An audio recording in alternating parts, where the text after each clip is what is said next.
Welcome to Carib Gold Olga. In this video, we hear Yung Joc talking about how Diddy made Cassie shave her head. Let's take a listen. Don't forget to hit the like bell and subscribe if you haven't done so as yet. I always tell this story, nigga. I took my wife to Miami for her birthday, my ex-wife. I rented this big mouth 80-foot yacht, you know what I'm saying? We don't ever drink a Ciroc. I hit Puff. I'm like, yo, I'm in Miami. I'm on the yacht. I'm about to come past y'all. Nigga said, pull up, nigga. Me and Cassie, we just laying around. We ain't doing nothing. We chilling. I said, I'm going to pull up. Nigga, I pulled up, docked to that nigga house, got off, went in there. The nigga got on the jet skis, went and kicked it for about 2 hours. When it was time to leave, he's like, nigga, what y'all doing tonight? Bring your wife, let's go out. I like, bet. It's me and Puff talking. We kicking it. I'll never forget this. I pulled back up. Puff like, get in a Jeep with me, nigga. He like, nigga, you need to get you some of these Jeeps right here. And nigga, get you a Jeep like this when you come to Miami, nigga, we can mob like this. I'm like, yeah, this shit, this a move.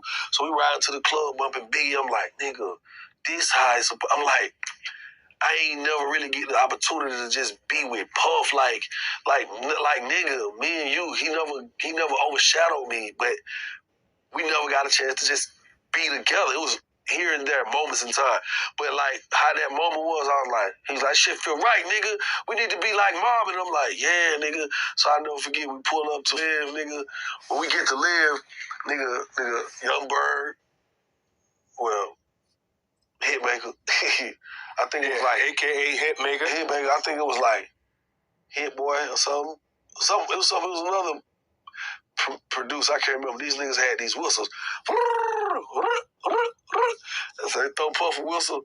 Puff like, you know, I was like, I don't even know what that whistle shit mean. I'm cool. I don't do whistles. And I'll never forget Hit Rock was there. Hit Rock was like, boy, it's finna be live. I'll never forget this shit. We go in the club, we kicking it, shit. I'm like, damn, this what's up. The nigga Puff is on the goddamn, he on the shit, the bar where everybody perform at in front of the DJ and shit. And he going crazy. This bitch lit. You remember Scarface when that white woman was coming down the escalator? Yeah. He was in that man's house and he saw that man's wife and was like this. I was watching Puff. The nigga Puff was looking up there. He saw this white woman. It was bottles on bottles on bottles around. It was lit. Puff jumped out. Me and Cassie sitting next to each other. My wife right here, Cassie right here. The nigga jumped off the bar, came over and said, yo, Cassie, tomorrow, I want you to shave the side of your head. And I was like, what the request is that? So when I'm like, what the fuck? So when I look up there, this white woman side of her head was shaved, my nigga. And the bitch looked good with it. So I was looking at Cassie. I was like, well, I was like, you're not about to do that, are you? She said, well, I mean, whatever Sean wants, I'm going to do. I was like, well, you make sure you send me a picture before you do that shit. So within like 2-3 days, she sent me a picture. I'm like, she not shaving her head. I'm like, that shit look good. But that shit hit the internet.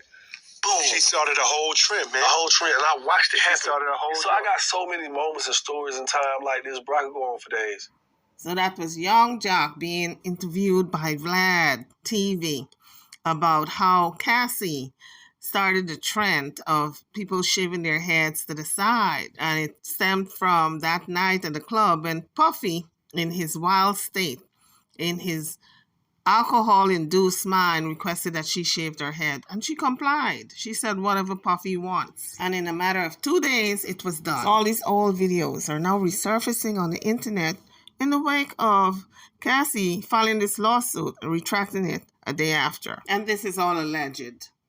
So in this next clip, the rapper Ant Glizzy is telling the story about how Diddy hung, not personally, but got his goons to do it, Wally over the balcony because he was, I guess, paying too much attention to Cassie while in the studio. Guys, if you're coming onto the page, hit that like bell for me and subscribe to the channel if you haven't done so as yet. Now, let's listen to this video about Diddy and this almost unaliving Wally over the balcony. And this interview was done by Hollywood Entertainment. We in the studio, and this girl in the studio, and she's singing, but the girl is Cassie at the time. I don't really know what's going on. I just know she's a big singer. I'm not a musician. I'm not a music guy at this time. I'm not into music. I'm just there with Shy, literally make sure Shy all right. I know like the popping people. Wale been telling us like before we even get to the studio with him and Cassie in the studio, Wale was already telling us like, man, we better go to the studio with Cassie. Man, Diddy be acting crazy over her. Diddy don't want nobody walking around her, so y'all make sure y'all don't look at her too wild or make her feel uncomfortable. Or if you see her security guards with her, just prepping us on how crazy Diddy act over her. Like any guys that's around her in her vicinity, while Diddy not around, he curts off, he goes off. We make it through the session. We probably like an hour in the session, like an hour into the session, maybe two. Her and Wale doing what they do in the studio, but they helping each other. It's just professional, y'all. It ain't nothing like, they ain't doing nothing weird. I don't feel no weird vibes. I don't see no flirting or nothing. It's really professional. They making good music. So I'm off, not paying no attention. I've been heard what he told me before we walk in here about Diddy be tripping, but I'm just thinking like Diddy be tripping. I swear to God, y'all. Diddy and his security guards walked through this room. I told y'all. But I don't know. I guess they weren't supposed to be there doing it in person together. They were supposed to send it or whatever, but they was trying to keep and doing it in person together because they ain't thinking Diddy gonna pop up in here. Like, Diddy probably somewhere living his natural born life. At least that's what they thought. I swear, y'all, Diddy got, like, little secret people that follow her places. Like, when she go in a restaurant, like, his girlfriends, like, he keep eyes on to see who they cheating on. Like, he that crazy. It's some obsessive Diddy. Like, it's crazy. The world know about it, though. Like, the crazy parties, Diddy be crazy over them girls, like, super duper stalking. Like, he be having private investigators following them. No niggas can't go around him. He very controlling. I swear to God. So, that's what the vibe is. So, Diddy walks in. Diddy walk in, Wale and him in the bathroom. Wale and the girl in the booth, but they doing the music part. Me and Shy over here. I don't know it's Diddy who walked in. I just see these big security guys and a nigga in black, like it's a black sweatsuit and a hat. I can't really see who it is, but I know it's another celebrity important person because this room only important people walking in this room. This ain't even no type of room you can get in unless you're an important person. But he came in with aggression. They moving. But I seen security guards with him, so I knew it wasn't nothing for us. Like, it was no threat to us or me or Shy. It was like control because they had to get in. They had to go through all this so you know it's somebody. And then I looked. It was like a glance once he got a little bit past me. I'm like, damn, that's Diddy. I ain't say nothing. I looked at Shy. Shy looked at me. I was not about to run in there. First of all, I'm here with Shy. I was not about to run in there and say Wale and be like, Wale, Diddy, come on. I would have died. Like, that's out of my control. First of all, this fuck daddy. I promise you. I don't like what gangsta I do in the street. This don't. Uncle Buck, this is off my list. This is off my radar right here. I can't do nothing with this. I'm gonna stand down. So me and Shy like, oh. So as they go in there, they go back there, but they shut the door. It's a studio part, the booth part. It's like a blind back there. Like, it's a pop part. They do orchestra back there. So with a booth at, it's like an orchestra, like a church show. You can open it and you can see in the studio where they record, or you can shut it. Like those of y'all ever been to a graduation in the blind show, you can shut the blinds and you can't even see back there. Diddy and went back there and shut the blinds. All I heard was like, but not punches, like shit, like moving around, tables and shit. But I'm like, oh. So me and Shy run to the blinds. We peeping through the blinds. I'm peeping through the blinds. Shy peeping through the blinds. I swear for God, it's a balcony in the studio, like an out balcony. You can see over the back. I swear to God, my grandmother, they got Wale over top of his feet. They got him off his feet, hanging off the balcony. Like, he hanging off the balcony. They dangling by his feet. I can't really hear what they saying. I'm like, Shy, man, be quiet. Shy don't know what's going on. First of all, Shy go back and help Wale. This is man. He can go back to Shy and he must move. I swear to God. Shy like, man, what they doing? I said, man, they got him over the balcony by his feet. They're like, man, no, he don't. That ain't him. Like, so that is him. We knew it was him because we know what type of shoes Wale wore to the studio, and we seen them jump up in the air. So who put on Wale's shoes? Nobody. That was Wale's feet over there. So boom. So I'm like, Mo, what the hell is going on? But Wale had already hit us to this, that Diddy is crazy about this Cassie girl and nobody can be around her, just that and the third. So yes, folks, everybody's telling their stories about what they saw. But some of these video footages are all video footages that are resurfacing on the internet and spilling tea. And I guess they don't feel afraid because now the New York District Attorney's Office want people to come forth. So if P. Diddy move a muscle to harm anybody speaking out, he's going down for sure. Now here is Fox 5 News interviewing Cassie about a movie she was in. It was very intimate, the scenes. And so they're asking her about Diddy's reaction. Let's take a listen. You know, some very intimate scenes. Yeah. So I'm wondering about the boyfriend, Diddy, whether he came to the set to make sure everything was copacetic with you. No, he actually really trusted the situation. Him and Terrence spoke beforehand because Terrence. Wait. You date P. Diddy? Oh wow! I didn't know this. Yeah. Hold Yes, the phone. Greg. You know, I typically don't talk about my private life. Well, but forgive me. They put it on the television. They put it on the television. Yeah. So I mean, I don't go like really. It's your I'll business. let that one go. So all right. But wait, she was telling the story that. So yeah, okay. So Terrence was a bit nervous, and I told Puff about it, and he said, have him give me a call. So we FaceTimed, and they had their man talk, and he said, make it believable. You guys, this is like going to be a great movie for you, and he's proud of us at the end of the day. It's work. So now here's Tasha K talking briefly about Diddy and Cassie and why Cassie is not over him. Let's take a listen. She don't know how to move on. Now, I get it. Diddy ass has been baiting her in, and he keeps reposting old videos of her taking verbal shots and everything. But girl, you got a whole baby inside of you, and you got a new man that loves you. But instead, your ass want to dwell on the past. And this is how I know that her ass still ain't got over Diddy. I'll explain it in a minute after I read this post, okay? Cassie, do you ever come across old pictures of yourself and get blown away by how much you're involved, okay? When I look at pictures, it brings me back to the exact same place and time where I can literally touch the feelings I was feeling, almost experiencing them all over again with a sense of calm. It's a form of therapy for me. Was I happy? Was I eating that day? Did I sleep the night before? What was I stressing about at the moment? What front did I have up that day? This photo was me in New York on May 31st of 2017. I feel sad for the girl in the picture because I know personal demons she was battling. But I'm so excited for the growth to come. It's bittersweet. Shout out to everyone on their journey. I'm still on mine. True. And I hope that me sharing can help others know that there is so much joy in recognizing your growth every step of the way, okay? So Cassie posted this to reflect on something that happened in 2017. She broke up with Diddy, I believe, at the end of 2018 or something like that. It wasn't that long ago. Jumped in, married the personal trainer that he paid for, which means she fucked up that man's salary, okay? He was making good money from Diddy and everything. Supposed to train her, but he was fucking her instead, okay? Diddy don't like his girls fucking around. You know he has a history of beating their asses. That's not allegedly. Anyway.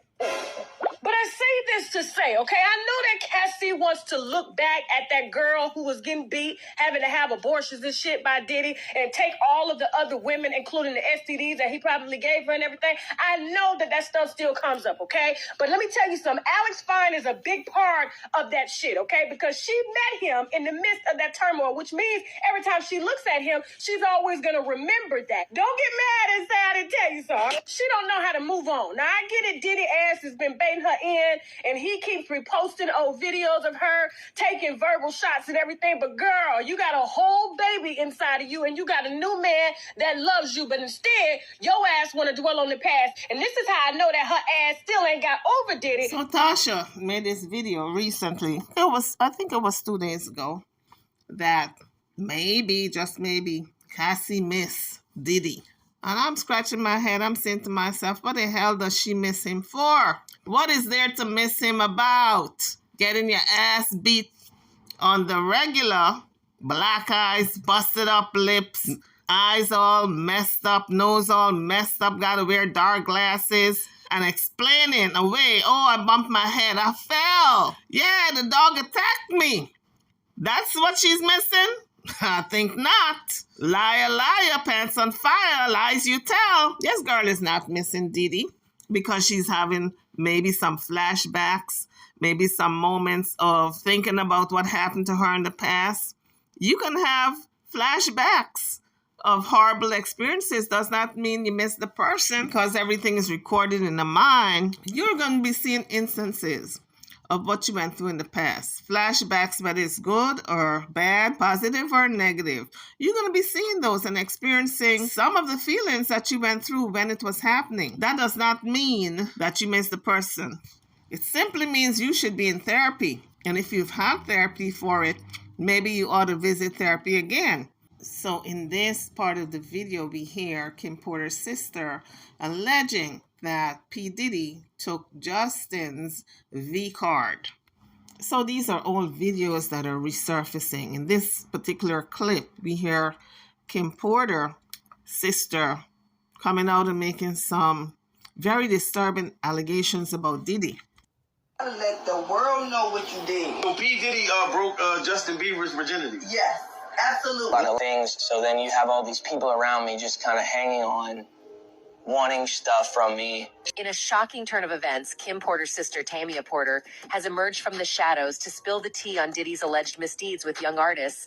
And it seems like no one is safe from her claims, not even the pop sensation, Justin Bieber. This is according to C News TV. Let's continue. During a recent interview that had jaws dropping left and right, Kim Porter's sister laid out a series of jaw-dropping accusations against the hip-hop mogul Diddy. She claimed that he engaged in unspeakable acts with young and impressionable artists, and one of those artists just happened to be none other than the heartthrob Justin Bieber himself. But that's not all. The plot thickens. The interview took a dramatic twist when Tamia revealed that Diddy had allegedly silenced Kim in the past. Why, you ask? Well, it turns out that Kim had reportedly threatened to expose Diddy's deep, dark secrets in a tell-all book that would have undoubtedly sent shockwaves through the entertainment industry. It was also alleged that Diddy broke Kim's nose while they were on vacation, but that's not the story that was put out. The story that was put out was that she fell and she bumped into something. The sister then went on to drop a bombshell, suggesting that Diddy might have had a hand in the untimely deaths of two iconic rap legends, Tupac Shakur and Notorious Big. She alleged that Diddy had allegedly committed acts that are beyond words. Acts that reportedly involved the young and impressionable Justin Bieber. If that wasn't enough, the sister claimed that Diddy had allegedly taken advantage of Bieber's innocence, even going so far as to allege that Diddy was responsible for taking Justin's V card. So P. Diddy broke Justin Bieber's virginity. Yes, absolutely. If you like the video so far, please give it a thumbs up, a like, and subscribe if you haven't done so as yet. Thank you. So now a lot of people are now saying this is a new wave of information against Diddy. Drop your comments. What have you seen and heard in the past? I'd love to know. So in the past, it's alleged that several men in the industry have accused Diddy of being on the down low, being homosexual, if you will. So guys, drop your comments. Before you leave the page, hit the like bell and subscribe to the channel if you haven't done so as yet. A lot is coming out. A lot of people had a lot of these feelings all bottled up inside of them for years, and they were afraid to speak out. But now, in the wake of this allegation that Cassie said happened to her, a lot of people are now finding the courage to come forward because they know if Diddy or his goons do anything to them, they've got the New York DA watching and is waiting to pounce. So guys, drop your comments. Tell me what you feel about this video. Now let's touch on statute of trafficking for a brief moment. Although Cassie withdrew her defamation lawsuit, the New York District Attorney's Office can still come after Diddy because the allegation was made. And so he's not 100% out of the woodworks as yet. That's why he was so worried and pacing. He have reason to be worried. On that note, don't forget to hit the like bell before you leave the page and subscribe if you haven't done so as yet. I'm going to see you all in the next one. Thank you for watching.